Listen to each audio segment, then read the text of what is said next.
Hello guys, good morning and welcome back to my YouTube channel. So guys, आज का इस video हम लोग अनबॉक्स करने वाले हैं मोरफी रिचर्ड्स की तरफ से आने वाला ट्रिमर, जो कि आपको अमेजोन के ऊपर 1500 रुपए का देखने को मिल जाएगा। बाकी आप इसको फ्लिपकार्ट से भी परचेज कर सकते हो। दोस्तों, ये जो ट्रिमर है, इसके अंदर आप सभी को 2 घंटे तक का प्लेबैक टाइम देखने को मिलता है। इसको आप चार्जिंग के लिए आप टाइप सी का इस्तेमाल कर सकते हैं, क्योंकि इसमें दोस्तों आपको टाइप सी चार्जिंग देखने को मिलता है। बाकी इसमें अलग अलग कंपार्टमेंट्स देखने को मिलते हैं।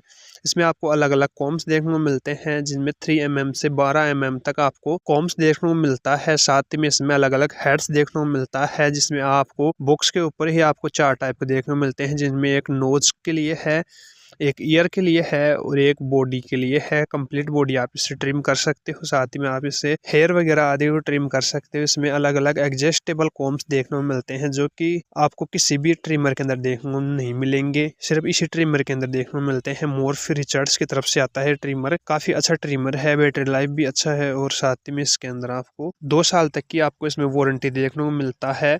तो आप इसको ज़रूर से परचेज़ कर सकते हैं। दोस्तों, अच्छा ट्रिमर लगा, इसलिए आप सभी के साथ शेयर कर रहा हूं, क्योंकि इस चैनल के ऊपर अभी तक कोई भी किसी भी तरह का कोई भी ट्रिमर का वीडियो अभी तक नहीं अपलोड किया गया है।